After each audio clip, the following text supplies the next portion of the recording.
Today's topic is homogeneous linear equation. हम बात कर रहे हैं, देखो आप यहाँ सॉल्यूशन फाइंड आउट कर रहे हो किसी डिफरेंशियल इक्वेशन का।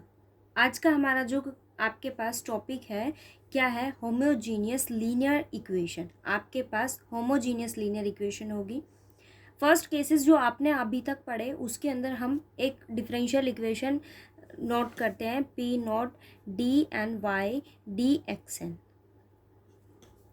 Plus D N minus one Y over D X N minus one. यहाँ इसका कोफिशेंट आपके पी वन आता है और अप टू कहाँ तक जाती है value P N Y equals to X होता है आपके पास। ये एक्स जो होते हैं वो आपके पास क्या होता है, फंक्शन ऑफ एक्स। यहाँ आप जो केसेस लेते हो P naught P one up to P N, ये आपके पास क्या होते हैं, कांस्टेंट होते हैं। एक्स जो होता है वो आपके पास क्या होता है, फंक्शन ऑफ एक्स होता है। ठीक है, सेम कंडीशन आपके पास यहाँ है, P naught P one P two up to P N आपके पास क्या होंगे, कॉन्स्टेंट्स होंगे। पी नोट इट मीन्स मैं अगर ऑल पी आईज की बात करूँ तो वो आपके पास क्या है, कॉन्स्टेंट है। ठीक है, यहाँ जो आपके पास इक्वेशन है फर्स्ट ऑफ ऑल कैसी है, होमोजीनियस है, लीनियर है। होमोजीनियस है प्लस कैसी है, लीनियर है। लीनियर की कंडीशन आपको पता होगी, हम दो कंडीशन लीनियरिटी के लिए चेक करते हैं। पहली कंडीशन ये, डिपेंडेंट वेरिएबल जो होगा आपके पास, यहाँ अगर मैं D Y by D X की बात करूँ तो डिपेंडेंट वेरिएबल आपके पास क्या है, वाई। इनडिपेंडेंट वेरिएबल आपके पास क्या है, एक्स। सो डिपेंडेंट वेरिएबल आपके पास कभी भी मल्टीप्लाई नहीं होगा किसके साथ, इट्स डेरिवेटिव के साथ। ठीक है,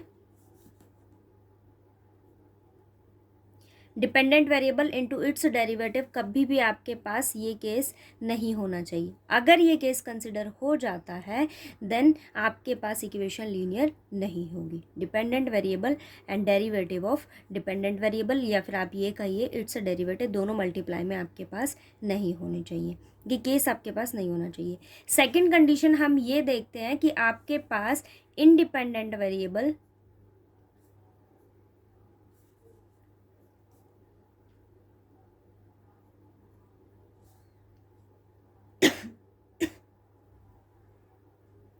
इंडिपेंडेंट वेरिएबल के रिस्पेक्ट में आप जिसका भी डेरिवेटिव फाइंड आउट करो। इट मीन्स अगर मैं बात करूं इंडिपेंडेंट वेरिएबल की तो हमारे पास यह इंडिपेंडेंट वेरिएबल क्या है, एक्स है। आप इंडिपेंडेंट वेरिएबल का डेरिवेटिव फाइंड आउट कर रहे हो with respect to independent variable, और वो मेरे पास क्या है, एक्स है। तो इसके अकॉर्डिंग आपके पास, लीनियरिटी के अकॉर्डिंग आपके पास सेकंड कंडीशन ये होती है कि आपके पास dependent variable and derivative of dependent variable, इनकी डिग्री आपके पास कैसी होनी चाहिए, 1 होनी चाहिए। कि डिग्री आपके पास कैसी होनी चाहिए, 1 होनी चाहिए। और ये केस हमने ऑडी स्टार्ट किया था। फर्स्ट बेसिक हमारे पास यही बनता है कि किसी भी डिफरेंशियल इक्वेशन का आप डिग्री और ऑर्डर कैसे चेक करते हो। तो ऑर्डर कुछ भी हो, अगर मैं देखूँ तो यहाँ इसका ऑर्डर आपके पास n है, हाईएस्ट ऑर्डर यही है, बट इसकी डिग्री अगर आप चेक करो तो वो क्या होनी चाहिए, 1 होनी चाहिए। इट मीन्स आपके पास डेरिवेटिव की डिग्री कैसी होनी चाहिए, 1 होनी चाहिए। ठीक है, और डिपेंडेंट वेरिएबल आपके पास क्या है, y है, तो उसकी डिग्री भी आपके पास क्या होनी चाहिए, 1 होनी चाहिए।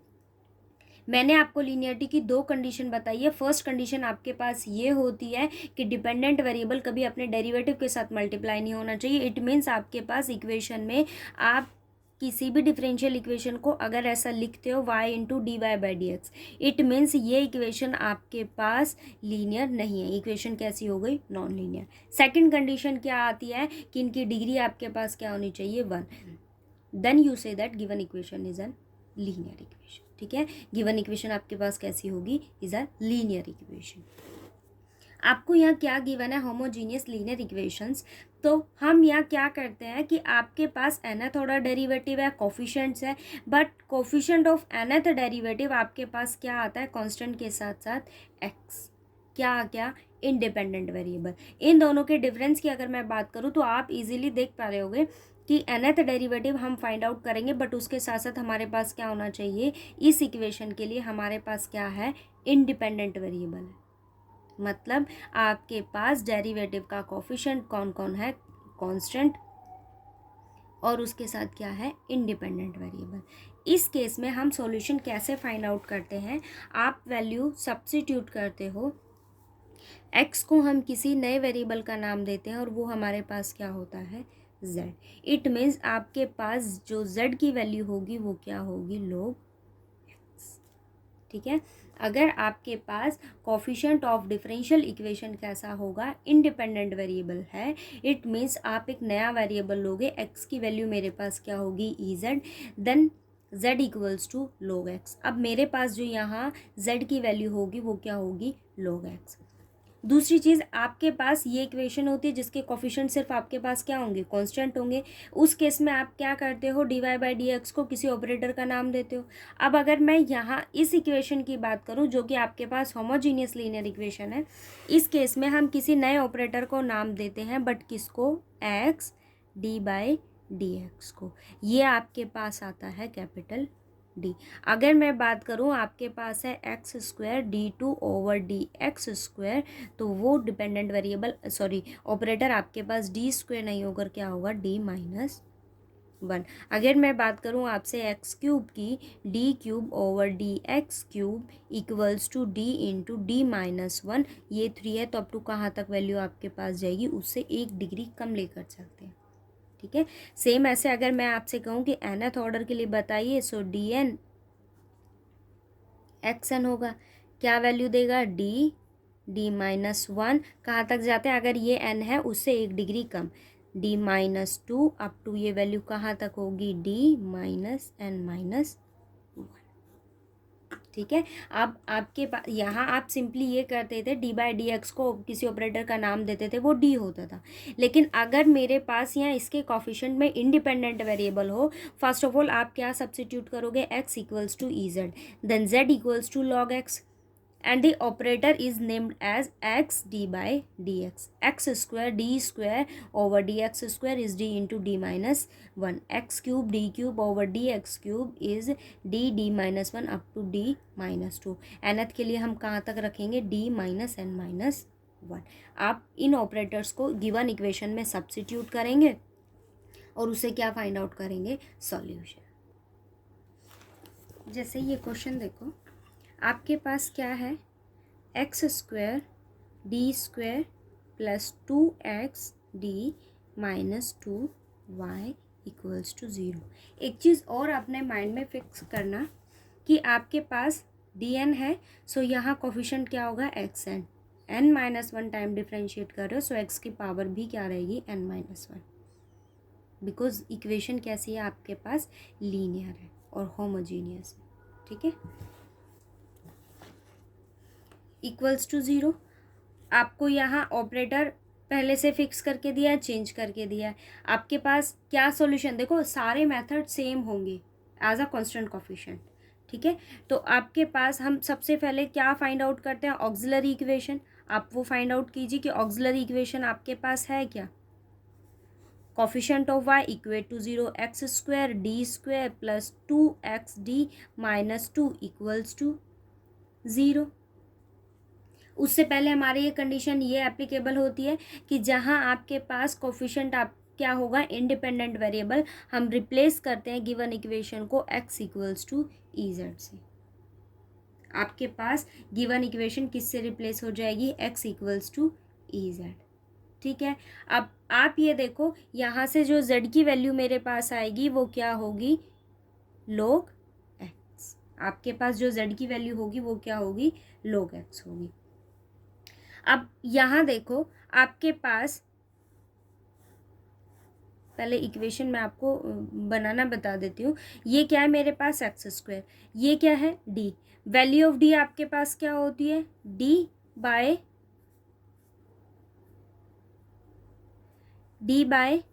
डी, डबल डेरिवेटिव है, सो 2y को मैंने अंदर मल्टीप्लाई किया, so 2x dy by D X minus 2y equals to 0। ठीक है। आप यहाँ डायरेक्ट भी लिख सकते थे, बट आपको मैं डायरेक्ट लिख सकती थी, आपको थोड़ा कन्फ्यूज़न होता। सो मैंने पहले इसको ओपन किया। आपके पास डी की वैल्यू क्या होती है, D Y by D X होती है, बट ये डी स्क्वायर है, so D two Y by D X square 2xd minus 2y equals to 0। अब आप सब्सटीट्यूट कीजिए। देखो हम किस ऑपरेटर से गिवन इक्वेशन को रिप्लेस करते हैं। आपके पास वैल्यू होती है X D Y by D X equals to D Y. Second आपके पास क्या होता है, X square D two Y by D X square is replaced by D into D minus 1y। आप सब्सटीट्यूट कीजिए यहाँ पर वैल्यू। सो क्या आएगा, डी माइनस 1, क्योंकि यहाँ क्या है 2 और कहाँ तक जाएगा, एकदम हम कम लेते हैं, ठीक है, लेस चूज़ करते हैं हम एक वैल्यू। So D into D minus 1y plus 2dy minus 2y equals to 0।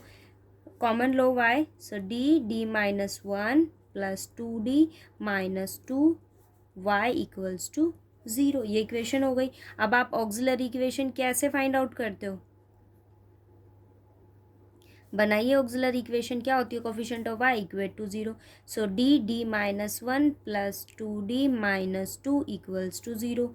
D square minus D minus D plus 2d minus 2 equals to 0। So D square plus D minus 2 equals to 0। अब आप क्या करोगे, इसके fraction, आप इसको देखो factorise करो। आपके पास क्या है, D square plus D minus 2, 1 इसको सेटिस्फाई करेगा, और 1 से अगर आप सिंथेटिक डिवीजन लगाते हो तो यहाँ माइनस 2 भी इसको सेटिस्फाई करेगा। इट मीन्स मेरे पास यहाँ डी की दो वैल्यू है, एक है आपके पास +1 और दूसरा आपके पास क्या है -1। दो सॉल्यूशंस आपके पास आए, लेकिन आपने यहाँ x को किसी नए वेरिएबल का नाम दिया, और वो आपके पास क्या है, EZ। देखो जहाँ आपके पास कोफिशिएंट होता है वहाँ आप सॉल्यूशन कैसे फाइंड आउट करते हो, जो भी आपके पास m1 m2 आते हैं, इट मीन्स जो भी आपके पास d की वैल्यूज़ आती हैं, आप क्या करते हो, c1 e की power m1x plus c2 e की पावर m1x। यहाँ x चलता है क्योंकि इंडिपेंडेंट वेरिएबल आपके पास क्या होता है, D Y by D X के अलोंग x इंडिपेंडेंट होता है, बट आपके पास यहाँ D Y by D X के अलोंग भी x ही है, बट x खुद किसका फंक्शन है, EZ का। तो आपके पास जो वैल्यू होगी वो अब किस में फॉर्म करेगी, EZ में। तो दो वैल्यूज़ मेरे पास यहाँ आई है, एक वैल्यू आपके पास क्या आई है, 1 और -2। तो कॉम्प्लीमेंट्री फंक्शन आपके पास क्या एग्जिस्ट कर जाएगा, c1 e की power z plus c2 e की पावर -z। ठीक है, क्योंकि आपके पास EZ plus E2 e minus 2z है आपके पास। ये सॉल्यूशन मेरे पास क्या कर जाएगा, एग्जिस्ट कर जाएगा। अब आपको पता है कि आपके पास EZ की वैल्यू क्या है, x है, ठीक है। तो सॉल्यूशन क्या हो गया, c1x प्लस c2x माइनस 2, ये c2 है,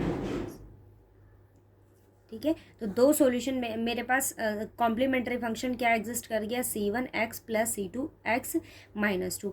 ये चीज़ माइंड में रखना कि आप जो भी वैल्यूज d की फाइंड आउट करोगे वो सॉल्यूशन किसका होगा, EZ के अलोंग होगा, ना कि EX के अलोंग। और EZ जो है वो आपके पास क्या है, फंक्शन ऑफ x। EZ जो है वो आपके पास क्या है, फंक्शन ऑफ x। या तो आप ऐसा कीजिए, z की वैल्यू को log x सब्सिट्यूट करोगे, यहाँ पावर में log x सब्सिट्यूट करो, c1e z की वैल्यू क्या है, log x, log e क्या हो जाएगा 1, सो c1x, ये सॉल्यूशन आ जाएगा। आप कैसे भी केस कंसिडर कर लीजिए, आपके पास सॉल्यूशन कैसा एग्जिस्ट करेगा, ये, ठीक है। और आप जो PI निकालते हो यहाँ, तो क्योंकि इक्वेशन किसके इक्वल है, 0 के, सो कॉम्प्लीमेंट्री सॉल्यूशन मेरे पास क्या हो जाएगा, कंप्लीट सॉल्यूशन। लेकिन आप जो पर्टिकुलर इंटीग्रल निकालते हो तो इसके सारे केसेस आपके पास सेम है as a coefficient, constant coefficient, ठीक है। आपके पास जो एक्सपोनेंशियल होता है उसके लिए हम क्या करते हैं, डी को रिप्लेस करते हैं बाय ए से। ये केसेस हमने पढ़े हैं ना, तो सेम केसेस इसके लिए है, सेम केसेस आपके पास जो कांस्टेंट कोफिशिएंट के लिए, सेम केस हम यहाँ कंसिडर करेंगे, ठीक है।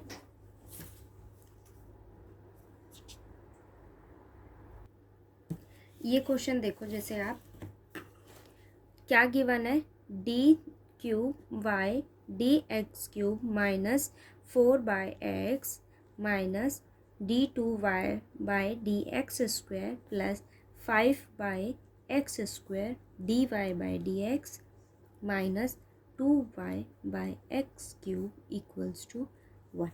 अब आप ज़रा इस इक्वेशन को देखो तो आपके पास कोफिशिएंट ना तो कांस्टेंट भी है, देखो 4, 1, 5, ये तो y का कोफिशिएंट तो कुछ भी हो सकता है आपके पास, और कांस्टेंट भी है। देखो आपके पास यहाँ कांस्टेंट भी है बट नीचे आपके पास क्या है, x भी है। इट मीन्स इसके पास दोनों वैल्यूज एग्जिस्ट करती हैं, कांस्टेंट भी है और कोफिशिएंट आपके पास वेरिएबल भी है, दोनों कोफिशिएंट्स आपके पास एग्जिस्ट कर रहे हैं। बट अगर आप यहाँ देखो तो यहाँ अगर मैं इनको ऊपर लिखती हूँ तो ये वैल्यू आपके पास x की जो पावर होगी वो क्या हो जाएगी, नेगेटिव हो जाएगी। बट हमने दो ही इक्वेशन फॉर्म पढ़ा है, एक आपके पास होती है जिसके पास क्या होते हैं, कांस्टेंट कोफिशिएंट होता है, सेकंड आपके पास क्या होता है, डेरिवेटिव डिफरेंशियल इक्वेशन के कोफिशिएंट्स आपके पास x होता है, इंडिपेंडेंट वेरिएबल, उसकी डिग्री और डेरिवेटिव की डिग्री आपके पास क्या होती है, सेम होती है। सो मैंने क्या किया, गिवन इक्वेशन को x³ से मल्टीप्लाई किया, x³ से मल्टीप्लाई करेंगे सो x3d3y/dx³ माइनस 3 से मल्टीप्लाई करेंगे, आपके पास नीचे x है सो वैल्यू क्या हो जाएगी, x² d2y/dx² प्लस 5, ये क्या है x3 किससे मल्टीप्लाई, x³ से, सो वैल्यू क्या हो जाएगी x dy/dx। यहाँ x³ आपके पास कैंसिल हो जाएगा, 2y equals to x³, complete equation multiply होगी।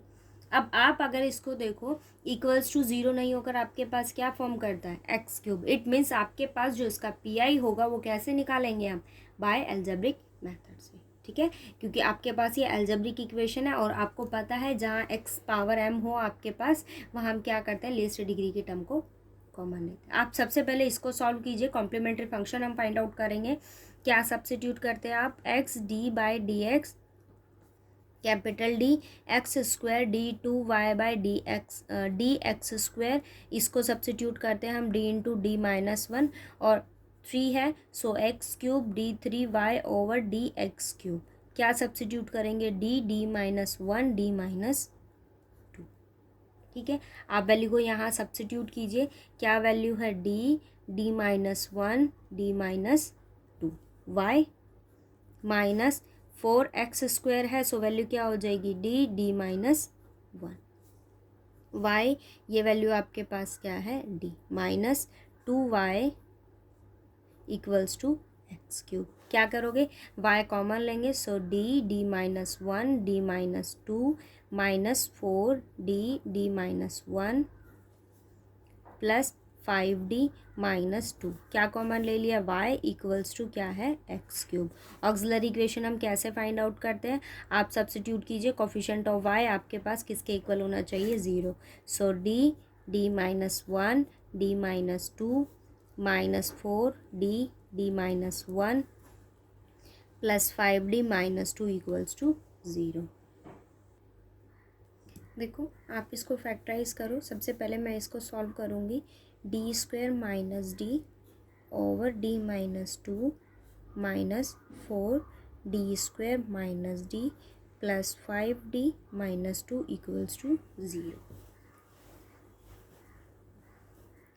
d³ minus d² minus 2d² plus 2d minus 4d² plus 4d plus 5d-2 equals to 0।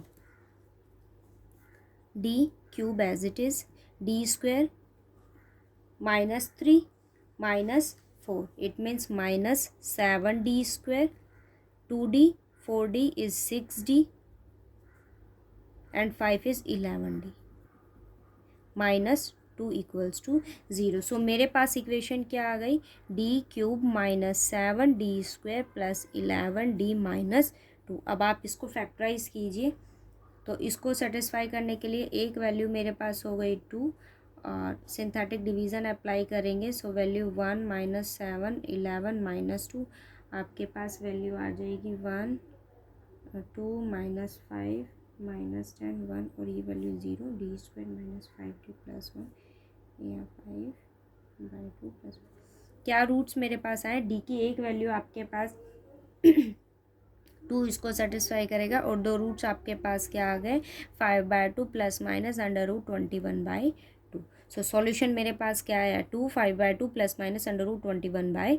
2। ये सॉल्यूशन मेरे पास आ गए। अब आपके पास कॉम्प्लीमेंट्री फंक्शन क्या फॉर्म करता है, C1e2z plus C2e5/2 plus 21/2z plus C3e5/2 plus √21/2 minus 21/2z। एक चीज़ और मैं आपको यहाँ बताना भूल गई कि हम क्या करते हैं, गिवन इक्वेशन को रिप्लेस करते हैं। x आपके पास किसके इक्वल होता है, EZ के। यहाँ आपने ऑपरेटर से चेंज किया, बट ये आप चेंज करना भूल गए। x की वैल्यू मेरे पास क्या होती है, EZ। सो x³ की वैल्यू मेरे पास क्या हो जाएगी, E3Z। यहाँ आपके पास इसकी वैल्यू क्या है, E3Z। ठीक है, अब हमने क्या फाइंड आउट कर लिया, कॉम्प्लीमेंट्री फंक्शन आपके पास ये आ गया, C1e2z plus C2e5/2 plus √21/2z C3e5/2 minus √21/2z। अब हम क्या फाइंड आउट करेंगे, पी आई कैसे फाइंड आउट करेंगे, अब हम पर्टिकुलर इंटीग्रल 1/f(d) और 1/f(d) आपके पास है क्या, d³ minus 7d² plus 11d-2 और यहाँ आपके पास क्या है, E3Z। क्या करते हैं, एक्सपोनेंशियल फंक्शन होता है, आप d को रिप्लेस करते हो बाय कोफिशिएंट से, रिप्लेस कीजिए। a की वैल्यू मेरे पास क्या है, 3। सो 3³ minus 7 3² plus 11 into 3 minus 2 E3Z। क्या वैल्यू आ गई आपके पास, 27 माइनस 63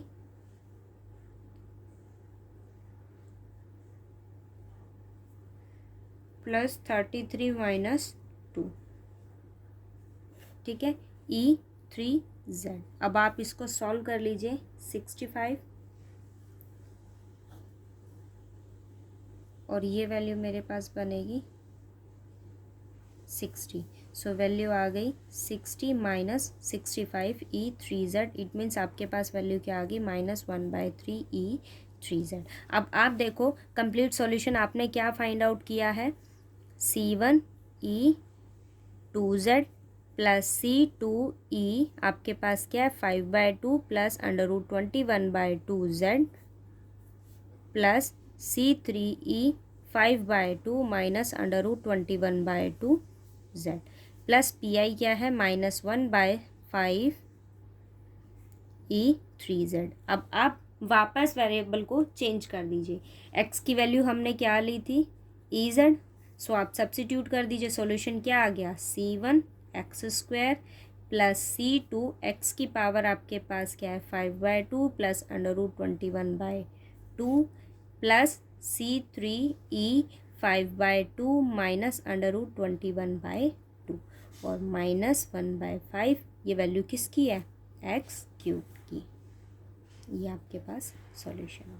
ठीक है, सेम केस रहेंगे आपके पास। पीआई निकालने के लिए आपको कोई नया केस नहीं रीड करना, कोई नई कंडीशंस आपके पास नहीं है। सिर्फ एक कंडीशन आपके पास ये होती है कि हम यहाँ चेंज कर देते हैं एक्स को बाय किससे, EZ से। ये हम चेंज करते तो आपको सॉल्यूशन लेना भी यहीं से और वापसी फिर वो सॉल्यूशन किस में सब्सिट्यूट कर देना है, एक्स में।